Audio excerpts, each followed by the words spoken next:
I went from a salary of 20,000 as a junior accountant to 75,000 as a finance manager. So let's go through how I did that. Starting off with a quick educational background, GCSEs, I got 2 A stars, 6 A's, 2 B's. A levels, I did economics, business and maths, and I got AAB. And then for university, I went to University of Surrey and I did a Bachelor of Science in economics and finance, and I got a first class. Whilst I was at uni, I did a placement year at Universal Pictures as a finance controllership intern, and in that role I was earning £20,000. So when I went back to my final year, I was applying for loads of jobs and I managed to get an accounting graduate scheme at Camelot, the National Lottery. My starting salary there was only 23,650, and then in my second year it went up to 26,000, and then in my third year it went up to 32,000. The training years you do not get paid that much, and then because of inflation it went up slightly in April, so it went up to 33,440, and then in my fourth year, once I qualified, it went up to 45,000. So that was my qualified accountant salary. Now a qualified accountant should make between 50 to 60,000. And then just 6 months after I got my qualified accountant salary,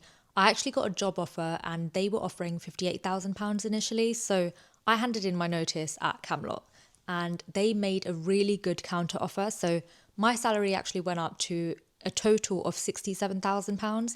This was a base of 58k and a retention bonus of £9,000, so guaranteed bonus that I did receive. And this role was now finance manager. Honestly, I would not have got that if I hadn't looked elsewhere and found another job. Some companies will only give you a pay rise when they realise you're leaving. That's when they realise your worth. February 2024, a year later, I moved companies. So I went to View Cinemas and I joined as an FP&A manager and my salary was £67,000. So that was the total base. It was such a good role and yeah, I really enjoyed it. But they became less hybrid. So they were pushing us to come into the office 4 days a week, which was just way too much for me. So I moved again.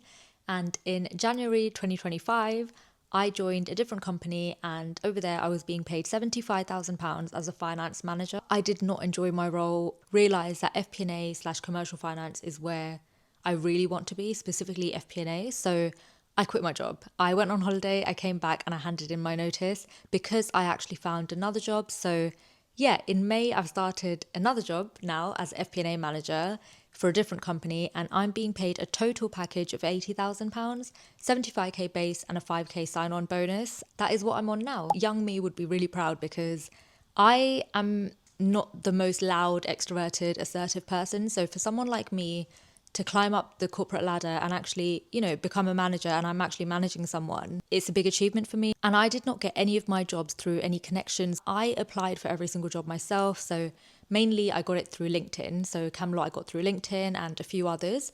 And also another big tip is applying through recruiter websites. If you're revising for your ACCA exams or any of your accounting exams, please don't give up, keep going, because once you get that qualified accountant salary, it's very easy to go up from there.